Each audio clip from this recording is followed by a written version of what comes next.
to this more deeply. John, thank you. Sean. All right, joining us with more reaction, House Intelligence Committee Chairman Devin Nunes is with us. First, do you have any reaction to what you just heard from John Solomon? And then I want to go to his big breaking report from yesterday.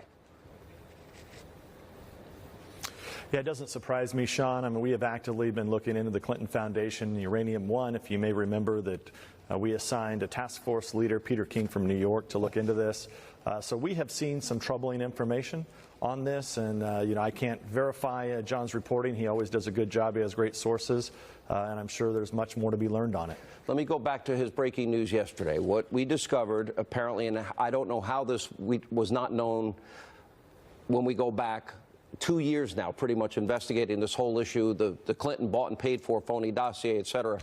What we now have found out, there is an email chain or a chain of emails. James Comey is on it, top DOJ officials are on it, and they knew, and the Intel community had massive questions about the veracity, the truthfulness, the validity of the dossier, which your memo and the Grassley-Graham memo point to as the bulk of the applications for the Fisa warrant against Carter Page.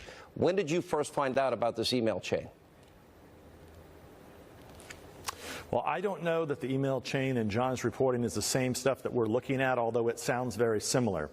What we have been saying, and this is when as high as the Speaker of the House, we have been requesting for many months now, and I actually talked about it on your show a couple weeks ago, that there are emails where there are redactions that we are quite convinced that if that is unredacted and provided to the House of Representatives, to the Intelligence Committee, it will be very clear that there is very much, it was very well known that there was a lot of information that was not provided to the FISA court leading up to the warrant on Carter Page. So I don't know exactly who John's sources are, but I do know that we have been trying to get these redactions from emails without looking. It's possible that we are talking about the same types of emails. It's also possible, Sean, that there's even more emails that we don't even know about. But what we are aware of, what I call the fourth bucket of information, it would be very clear that there were people within the FBI and DOJ that knew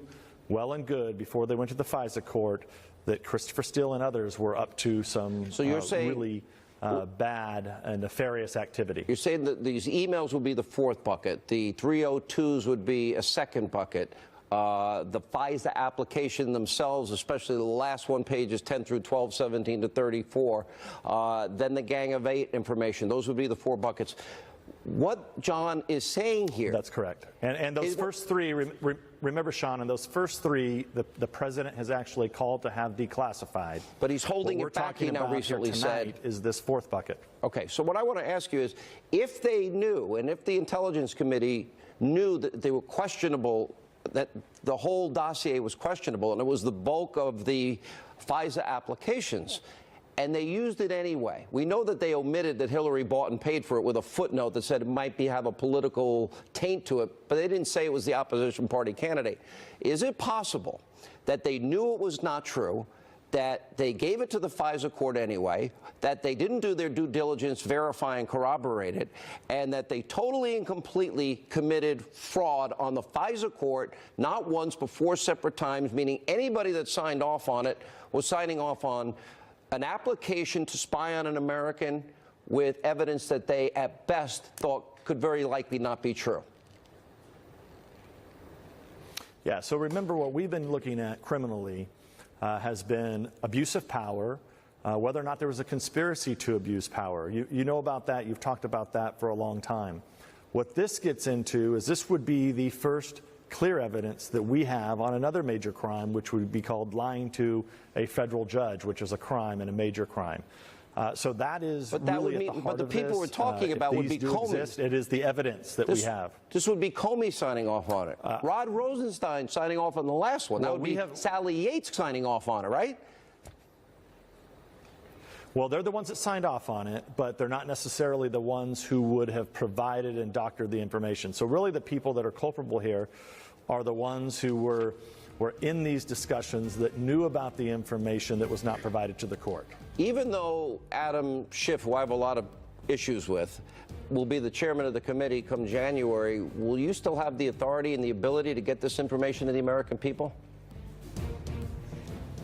Yeah, I mean, the only difference is that I will be the Republican leader on the committee. The question is that the subpoena power will lay in the hands of the Democrats. But the they will Senate would have the control power gavel. too, as But well. like I've said,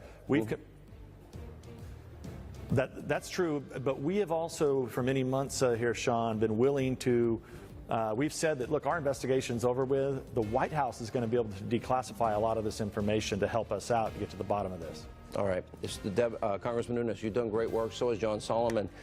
If so, that basically what I said.